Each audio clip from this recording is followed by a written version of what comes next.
जब वेनेजुएला में 3 जनवरी को राष्ट्रपति मुदुरो को अमेरिकन फोर्सेज उठा के ले गई थी और उसके बाद इनके जितने बड़े एयरक्राफ्ट कैरियर्स और जितने इनके डिस्ट्रॉयर्स और शिप्स हैं वो पर्शियन गल्फ की तरफ मूव कर गए थे, तो ये कहीं ना कहीं दर्शाता है कि इनका प्लान पहले से यही था कि हम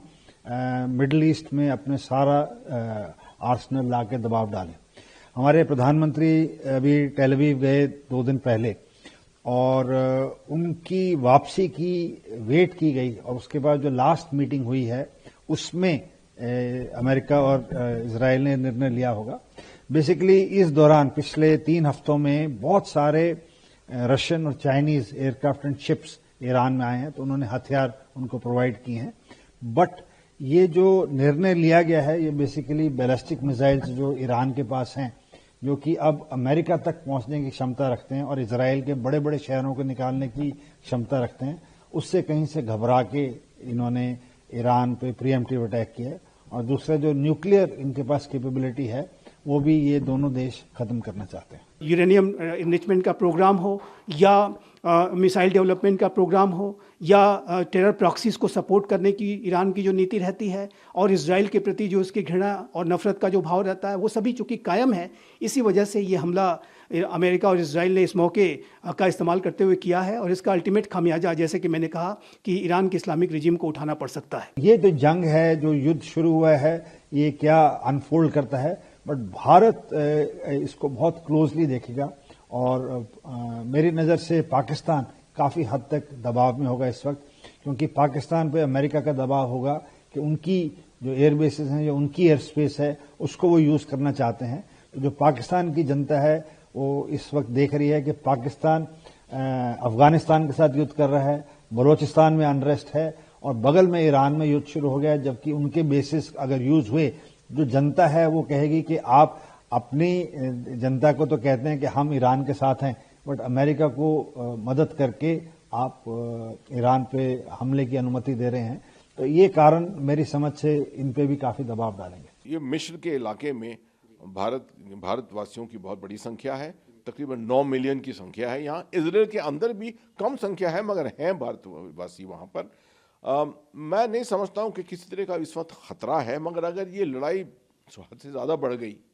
तो उस हालत में हमारे ऊपर काफ़ी हानि पहुँच सकती है, भारत के ऊपर, इस तरह से कि एक तो यहाँ पर हमारी जनसंख्या ही तकरीबन 9 मिलियन है, यहाँ से तकरीबन 50 बिलियन डॉलर हर साल रेमिटेंसेस आते हैं और एनर्जी सिक्योरिटी हमारी यहाँ इस इलाके के ऊपर बहुत ज़्यादा निर्भर है, क्योंकि यहाँ से अनइम्पीडेड एनर्जी की जो पाइपलाइंस हैं वो हमारे तरफ आती हैं और उसके ऊपर हमारा तेल और बाकी चीज़ें जो हैं वो यहाँ हमको मिलती हैं। अगर ये पाइपलाइंस या पाइपलाइन नहीं, अगर सी लेन्स बंद हो गई तो प्राइस बढ़ जाएंगे बहुत ज़्यादा ऑयल के और कमी पड़ जाएगी, हमको अपने रिजर्व्स में जाना पड़ेगा। तो ये हालतें काफ़ी भारत के लिए काफ़ी नेगेटिव हो सकती है। ईरान एक बहुत ही मजबूत देश है, हम उसको हल्के में नहीं ले सकते। ईरान एक बहुत बड़ी मिलिट्री पावर है जिसको रशिया और चीन की पूरी सपोर्ट है। ईरान का जो एयर डिफेंस है वो काफ़ी हद तक नष्ट कर दिया था इजराइल ने, बट उन्होंने दोबारा खड़ा कर दिया है। ईरान की जो न्यूक्लियर फैसिलिटीज़ हैं वो ज़मीन के 300-400 फीट नीचे हैं, तो कोई ऐसी जानकारी नहीं है कि उन पे जो अटैक हुआ पिछले साल उसका कोई प्रभाव पड़ा हो। और जो उनकी मिसाइल्स की क्षमता है वो अब इतनी बढ़ रही है कि अमेरिका और इजराइल को खतरा है कि कहीं ईरान उन पे ना अटैक कर दे। तो ये जो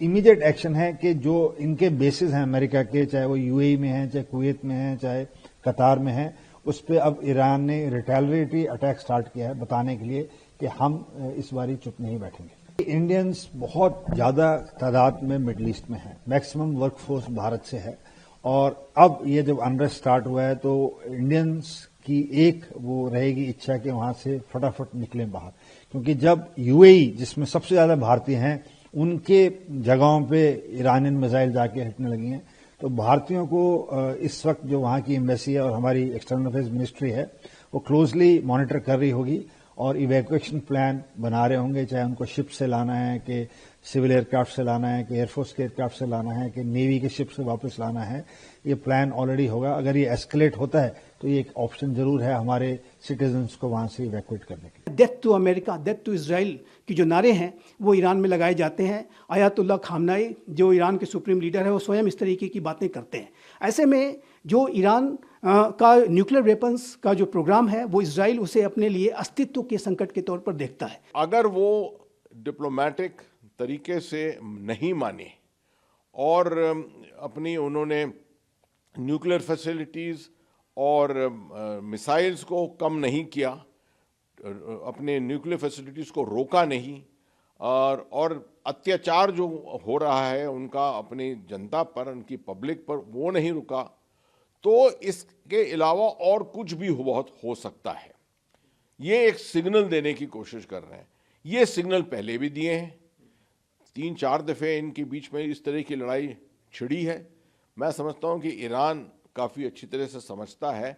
کہ امریکہ اور اسرائیل پوری طریقے سے اپنے ملٹری ریسورسز کو کمٹ نہیں کریں گے, اور اگر کریں گے تو اس طرح کی سپورٹ انٹرنیشنل کمیونٹی ان کو دے گی نہیں, اور ان کو انٹرنل سپورٹ شاید امریکہ میں بھی نہیں ملے گی اس کی. تو اس کا بھی ایڈوانٹیج جو ہے, کچھ فائدہ جو ہے ایران اٹھاتا ہے اور اٹھا رہا ہے. ایران کے پاس میسائل بے شمار ہیں, نیوکلیر فیسلٹیز, یہ اسیسمنٹ ہے کہ اس کے پاس نیوکلیر قابلیت بن رہی ہے, ابھی تک کہاں تک بنی ہے کوئی ایسیس نہیں کر سکتا ہے. مگر اس طرح کی آر پار کی لڑائی جیسے شروع ہوئی ہے, اس میں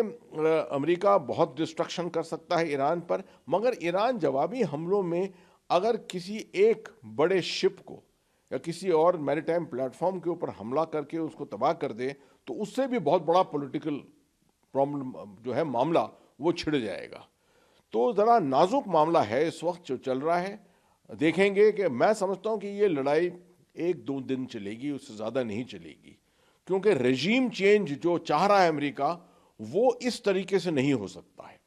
اور وہ بھی سمجھتا ہے یہ. وہ صرف سگنلنگ کر رہا ہے اور ایک اپنی انتہا بنا رہا ہے کہ وہاں تک وہ جائے گا, اس کے آگے شاید نہیں جائے گا. ایران بھی ان کے ساتھ اسی اسیسمنٹ میں لگا ہوا ہے. تو اس طرح کی لڑائی میں دونوں طرف جو ہیں وہ ایک دوسرے کے کو کیلیبریٹ کر کے دیکھ رہے ہیں کہ کتنی انتہائی, کتنے آگے تک بڑھیں گے. اور یہ معاملہ کبھی کبھی بڑا خطرناک بھی ہوتا ہے, کیونکہ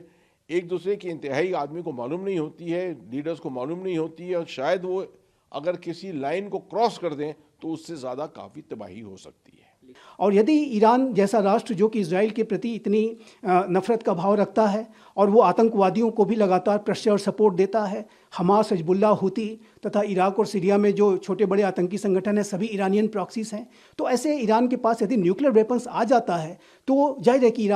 اسرائیل کی جو چنتائیں ہیں وہ بہت بڑھ جائیں گی, اور ایسے میں ظاہر ہے کہ ایران کے نیوکلیر ویپنز پروگرام کو روکنے کے لیے اسرائیل بھی سنکلپ بدھ ہے اور یونائٹڈ اسٹیٹس آف امریکہ بھی سنکلپ بدھ ہے. بھارت کی جو درشٹیکون ہوگی اس یدھ کے پرتی, ہم نہیں چاہیں گے کہ یدھ اور بڑھے, کیونکہ وہ جو علاقہ ہے وہ بھارت کے لیے بہت سامرک مہتو رکھتا ہے. ہمارے انرجی انٹرسٹس ہیں وہاں, ہمارے پولیٹیکل انٹرسٹس ہیں وہاں, ہمارے ڈائسپورا انٹرسٹس ہیں وہاں. تو ان سبھی چیزوں کو دیکھتے ہوئے بھارت یہی چاہے گا کہ یہ یدھ جلدی سے جلدی سماپت ہو.